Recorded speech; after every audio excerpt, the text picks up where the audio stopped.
Okay, we're talking about cardiac cells today. There's two different types of cardiac cells. There's the autorhythmic cells and there's the contractile cells.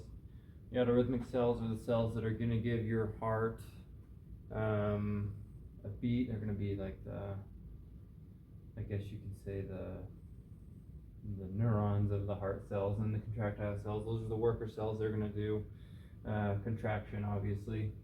It's in the name. Pacemaker cells, we'll talk about their action potentials, and then we'll talk about contractile cells after that. So these are going to be in your nodes.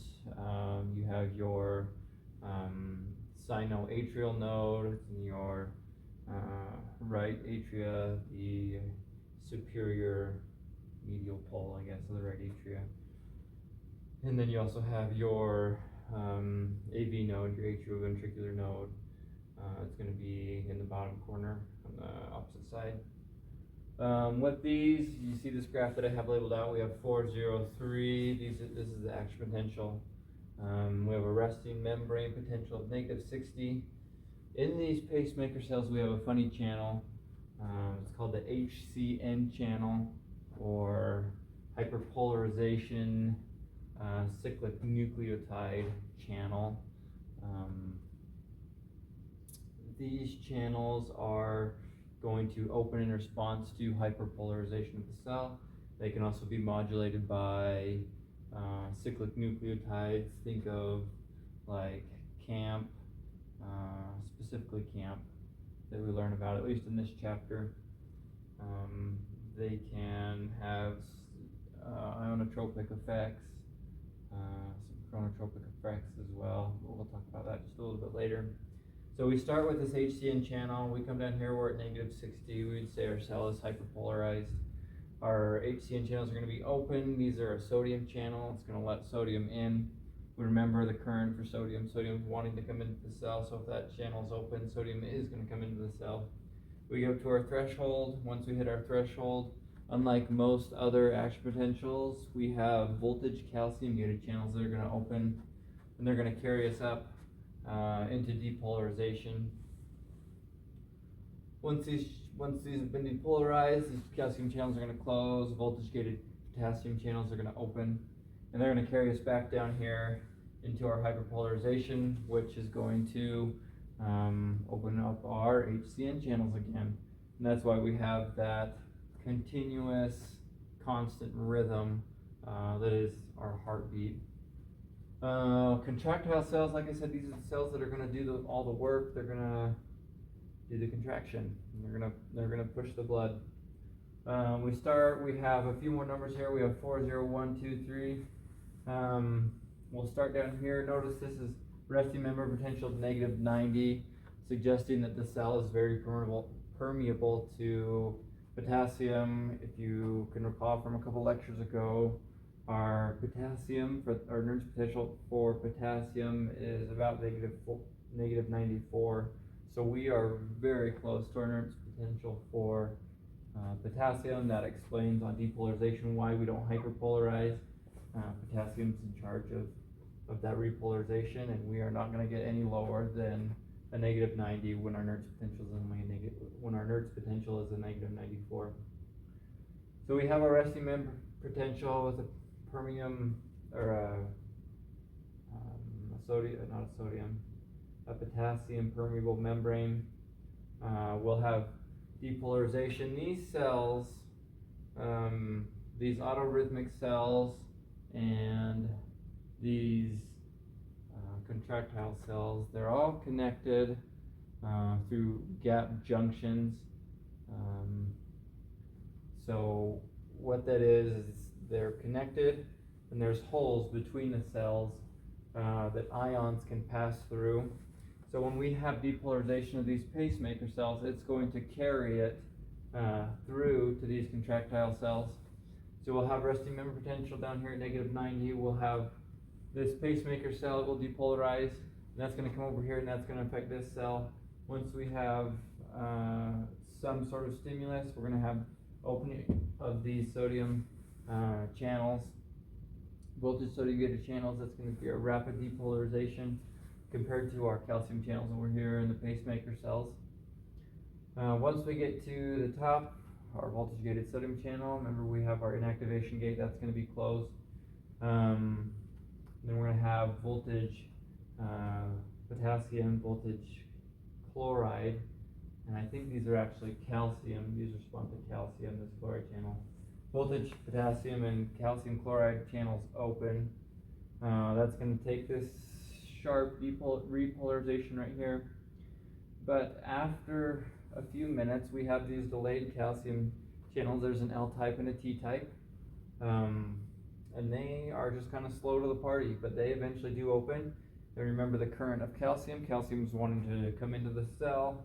It's going to be the same right over here. Remember, calcium's causing our depolarization on our pacemaker cell. In our contractile cell, calcium wants to come in, and that's going to cause a tug of war. Calcium wants to depolarize the cell, and the potassium and the chloride want to repolarize the cell. So that's why we get this plateau phase here. We kind of have a tug of war between calcium, those voltage potassium, and chloride channels that are open. During this phase, we have a few more kind of slow potassium channels that are going to eventually open up, and these potassium channels are going to start winning the battle of polarization, and they're going to start getting repolarized, and it's going to take us down to our resting membrane potential -19. Obviously, once we start to repolarize, our calcium channels are going to close, and then our calcium channel or our potassium channels are going to reestablish that resting membrane potential for a contraction to occur again. One thing this allows so that a cell cannot be stimulated and have action potentials too frequently. It allows the heart to go through the contraction and repolarization phase, allowing the heart to fill up with blood and to carry out its functions.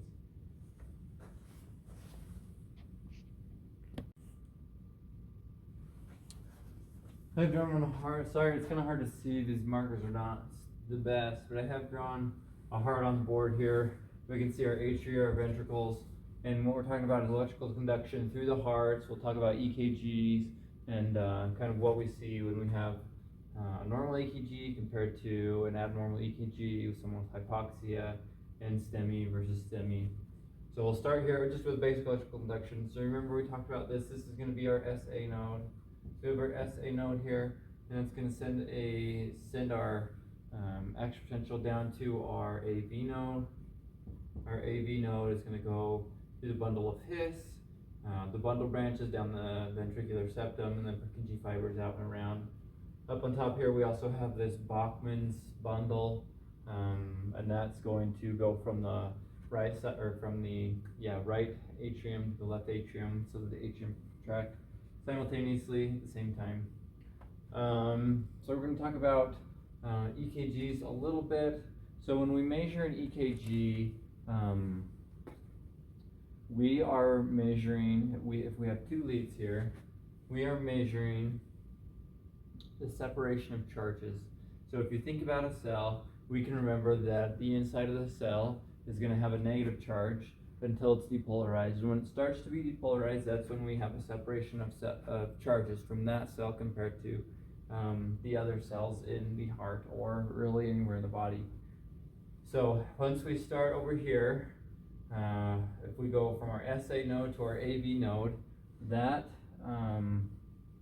we will have until we are halfway done with our heart. So I will say, we'll draw this line here. So if we have an action potential that's going down, draw some arrows.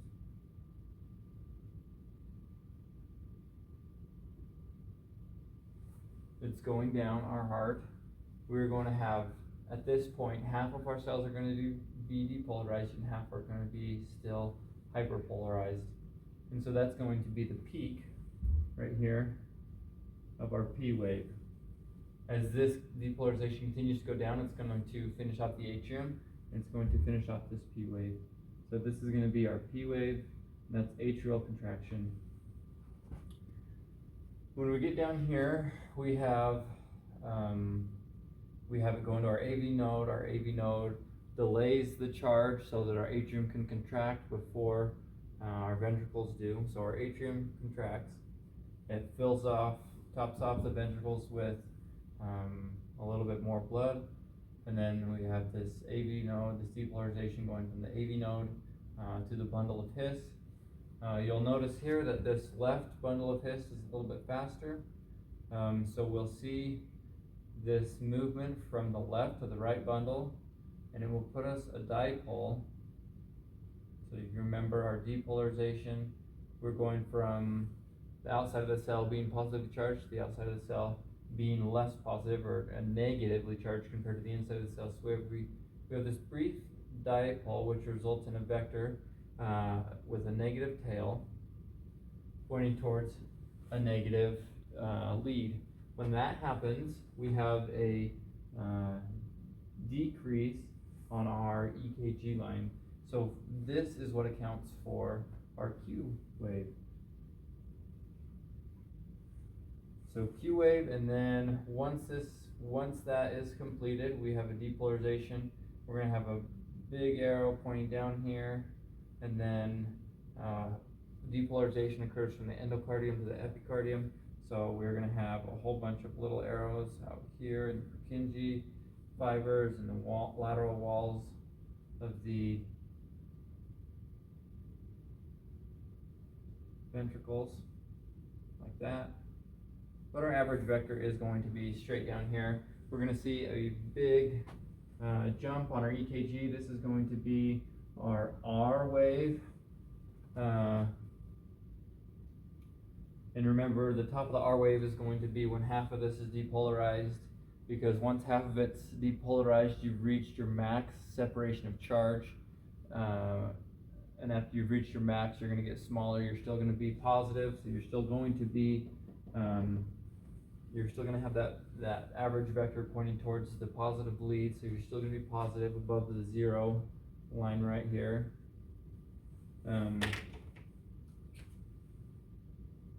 There we go.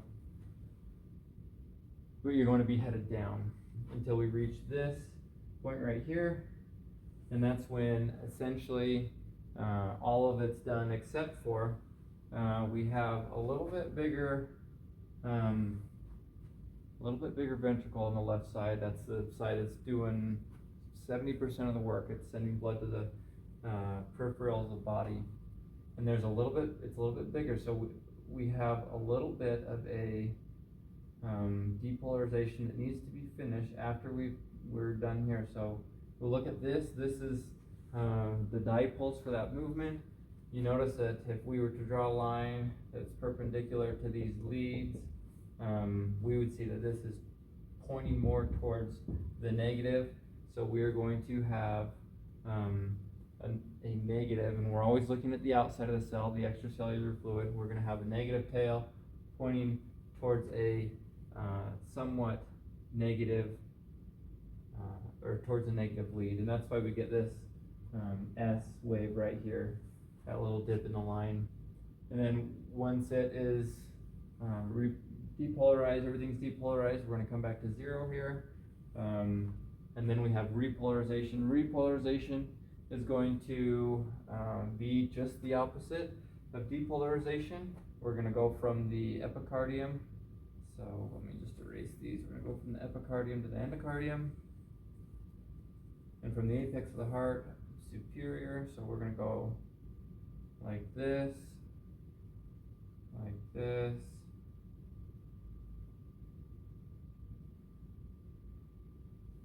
and our resulting vector is going to be this way. And we're going to have positive, remember, because we're looking at the outside of the cell, we're going to have positive extracellular fluid, and we're going to go towards the negative lead. So again, we're going to go up. This is going to be our repolarization, which is our T wave. That's how we get an EKG, that's how we read it. So we have our P wave, atrial contraction. Q wave, that's when our Q wave is going to be this slight dipole movement. from the left to right bundle branches. The R wave, that's depolarization of the ventricle. The S wave is going to be depolarization of that superior lateral wall of the left ventricle, and then our T wave is going to be repolarization of the ventricles. We don't see our atrial repolarization because it's going to be masked, of course, by this big depolarization, the R wave right here of the ventricle. Together this makes a QRS complex. We have the, let me see really quick, this is the PR interval, so from the beginning of P to the end of P. The QT interval is from the beginning of Q to the end of T. The ST segments from the end of S to the beginning of T. And we are looking at those things when we're looking at an EKG to determine what's going on. If there's any abnormalities, we can say, okay, this is where it's at in the heart, this is what's happening. And a couple of things that we need to know, abnormal EKGs. If we have a heart that has hypoxia, and you remember if it's hypoxic, our heart is not a slow twitch fiber, or it's not a fast twitch fiber, so it needs oxidative respiration, it needs ATP, it needs to make ATP. It doesn't have oxygen, it can't do that. So say this is a little hypoxic area in our heart down here. And what that's going to do is it's going to invert our T wave. So if we drew this line again, everything would be normal because we're looking at it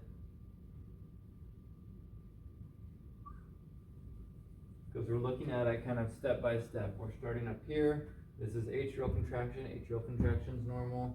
Ventricular contraction is normal. When we get down to repolarization,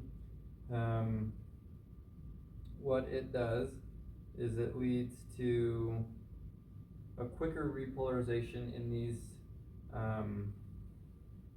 cells down here because they don't, they are always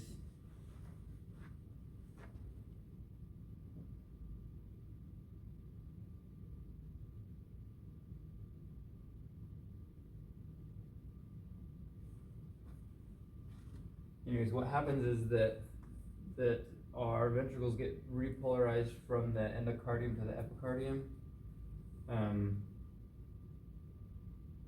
So like this, kind of how we look at depolarization, but this is repolarization. And so we're gonna have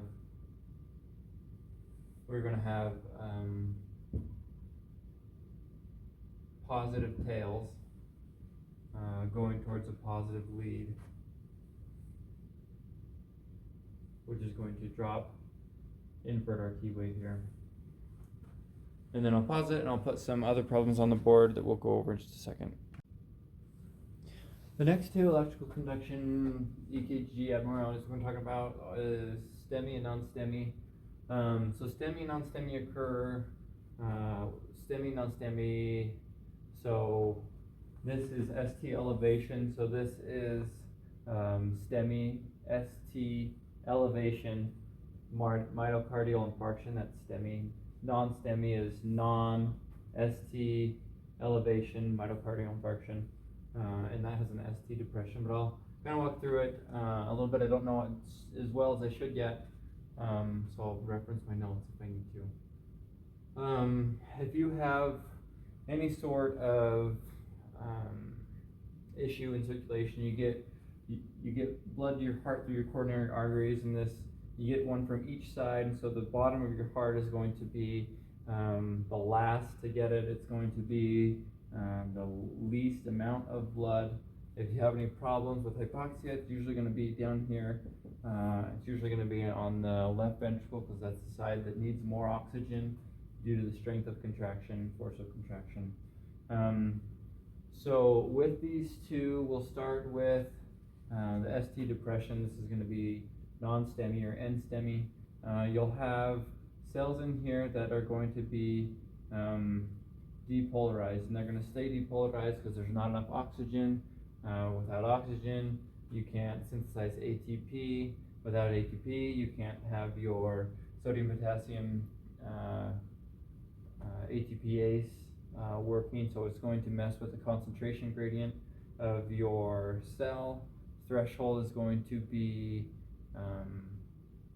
not threshold is going to stay the same, but your resting membrane potential is going to be higher because every time you have depolarization, it's not going to pump out the sodium and it's not going to bring in the potassium, so that gradient gets smaller and smaller. Your resting membrane potential is right next to threshold, and eventually when it gets to threshold it just stays depolarized in a depolarized state the whole time.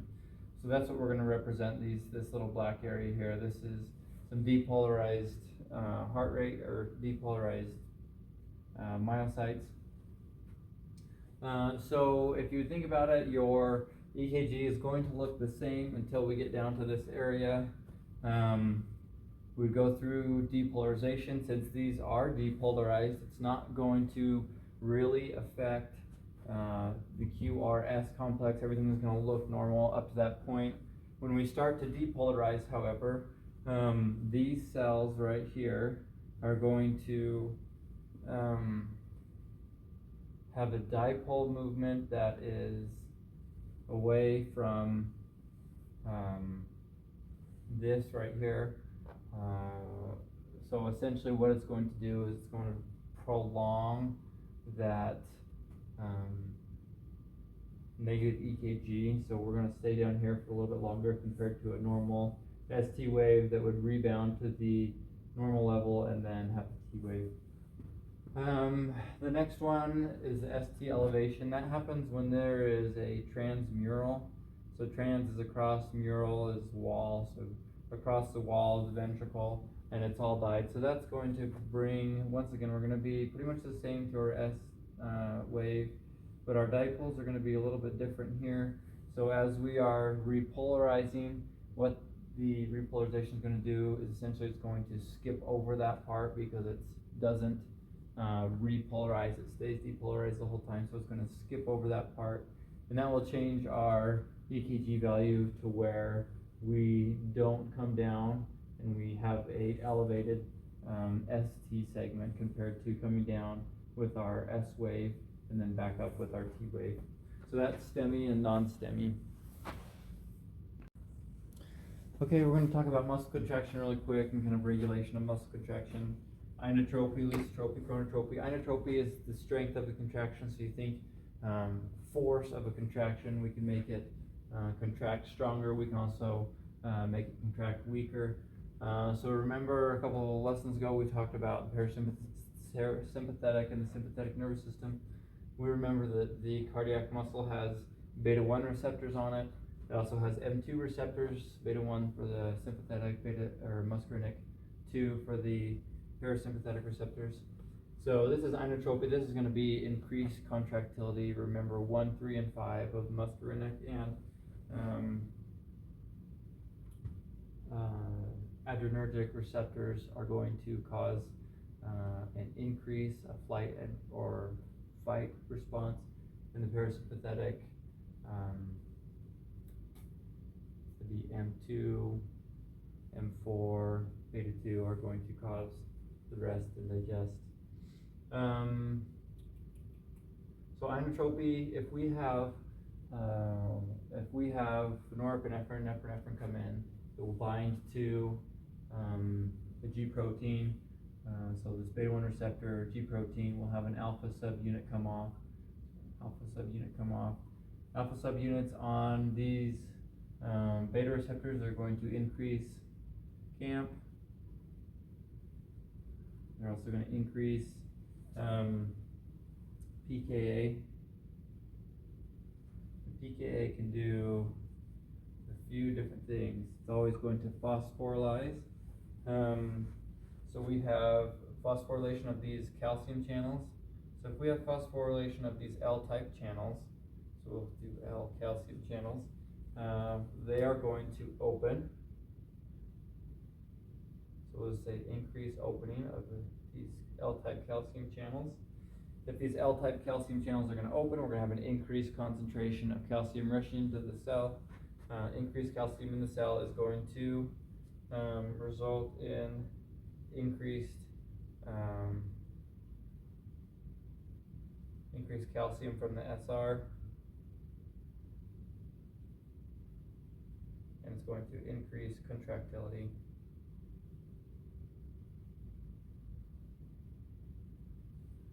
Another thing that phosphokinase can phosphorylate is the RYR receptor. That's the ryanodine receptor. In cardiac muscle, it's a little bit different than smooth. It's different than skeletal muscle and smooth muscle. RYR, it requires calcium from the extracellular fluid to come in and bind to it. It's called calcium-induced calcium release. So extracellular calcium comes in, it binds to the RYR channel. The channel opens up, allowing calcium to come from the sarcoplasmic reticulum and out into the sarcomeres and myofibrils. When this phosphorylates, we have a dissociation of calstabin. So calstabin is taken off.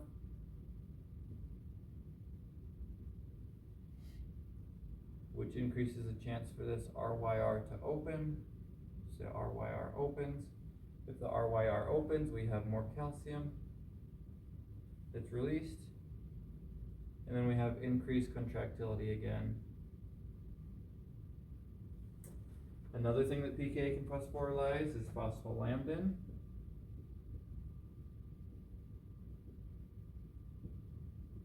Phospholambdin, what it does is it will increase your circopump activity.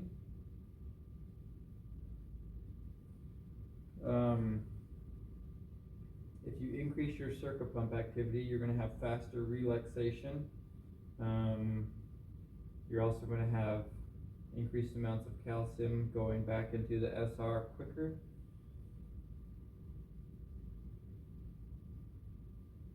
If you have quicker relaxation, you're going to have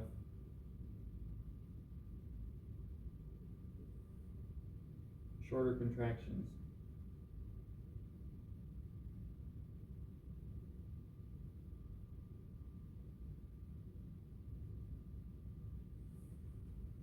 Last thing is phosphorylation of troponin.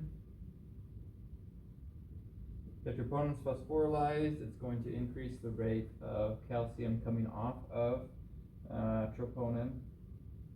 And this is going to cause the same thing. It's going to increase,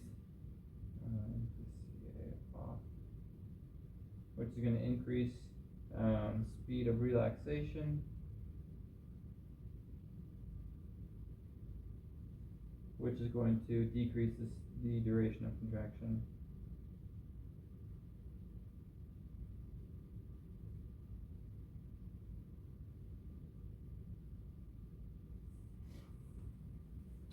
The alpha subunit will also interact with the L-type calcium channel, so we can say this, it's going to interact with the L-type calcium channel, and it's going to cause the same thing as this PKA, so it can interact with it.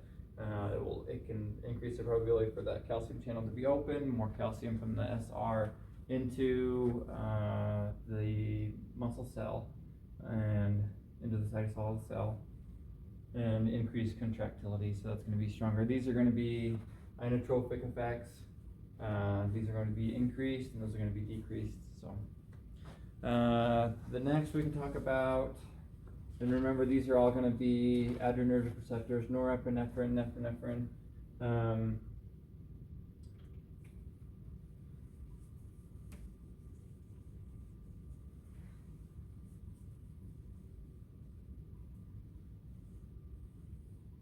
Okay, so we'll talk about chronotrophy. This is going to be heart rate, so how fast your heart can contract. If we remember, we'll talk about, CAMP. Again, remember that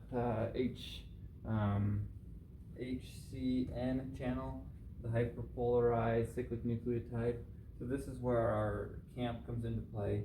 Our CAMP, what it can do is it can bind to this channel. So we'll just say it goes down here to this HCN channel, which will cause it to open, which will cause sodium to come in, more sodium comes in, you'll have a quicker depolarization of the cell,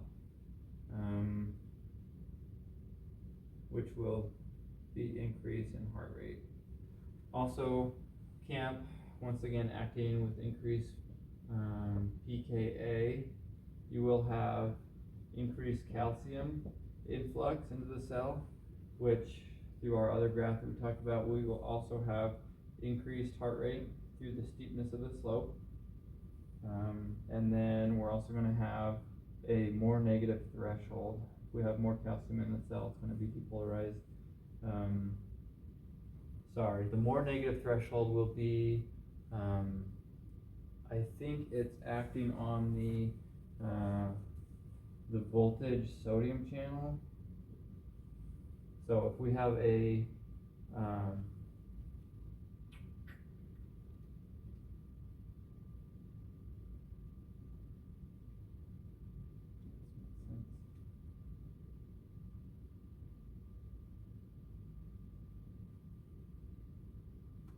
anyways, it says that it makes the threshold more negative. We bring the threshold down, we're going to have easier time depolarizing, so we'll also have increased heart rate. Okay.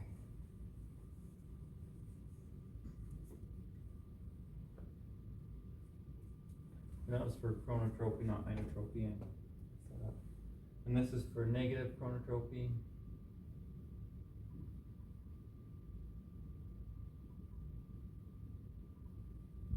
Okay, so we'll have an M2. So remember, everything parasympathetic is through our vagus nerve,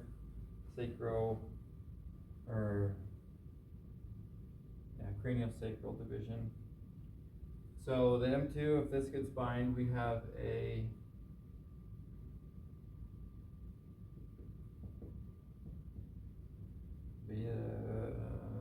dimer that opens the GERT channel. And the GERT channel, what it is it is a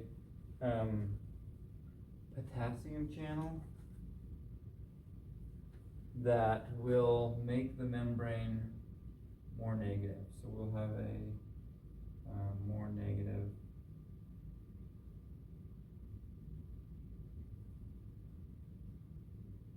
resting membrane potential, and that's going to decrease our heart rate.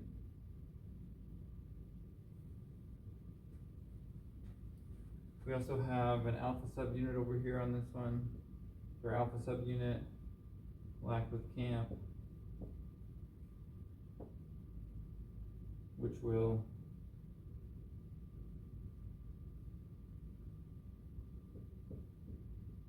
flatten the slope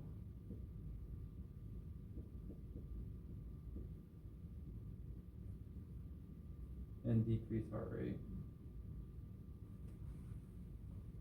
And then the last one, we have the alpha subunit.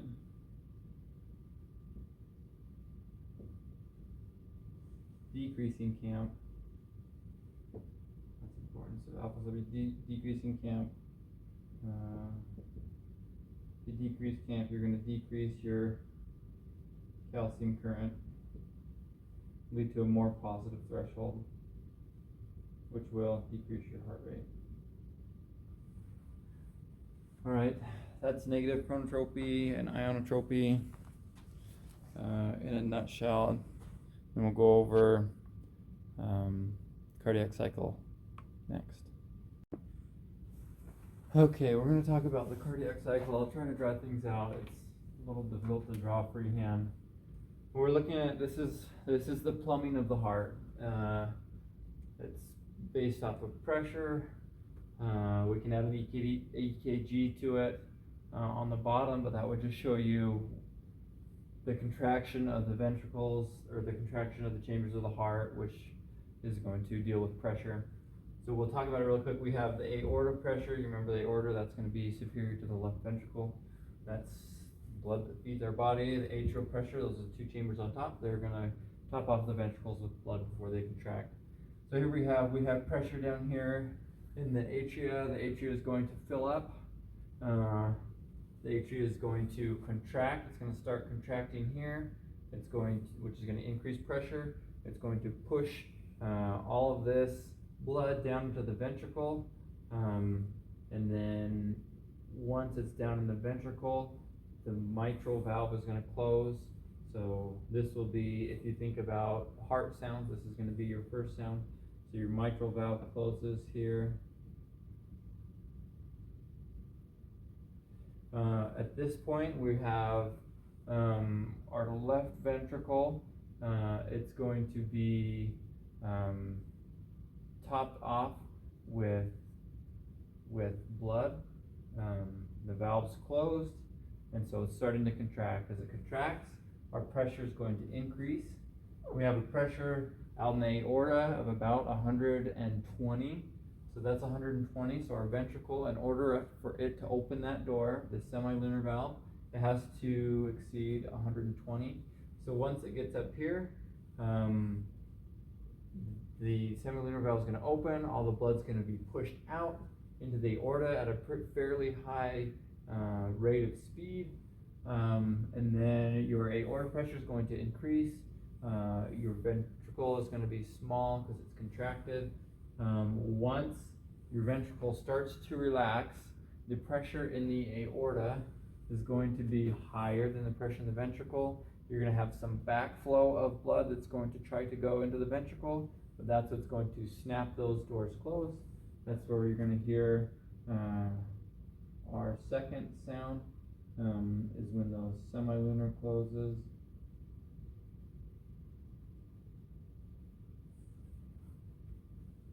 So the semilunar valve is closed, and then pressure in the ventricle is going to drop off significantly. There's no blood, and it's opening back up. There's more area to fill. And then that's going to keep repeating itself and repeating itself. So yeah, the mitral valve is going to be our first sound. Semilunar valve closing is going to be our second valve. And this is how the heart works. It's fairly simple. Stretching and contracting to push blood throughout our body. You can look at blood volume on this as well. Blood volume in the ventricles, it's going to be increasing. There's passive filling until the atria really contracts it. Once it stretches a little bit with atrial contraction, the blood wanting to come back into the atria is going to close the mitral valve.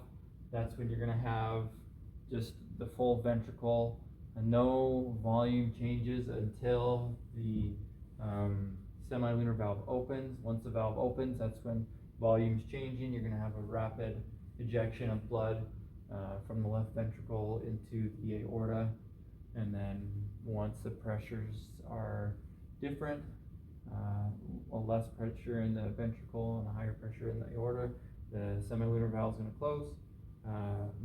Volume is going to essentially stay the same in the ventricle because there's nothing. It's just going to relax. So like I said, that keeps going and going again and again. You can match up an EKG to this, and it just tells you when the atria contracts, when it relaxes, or not when the atria relaxes, but when the ventricles contract and when it relaxes. So that's the cardiac cycle.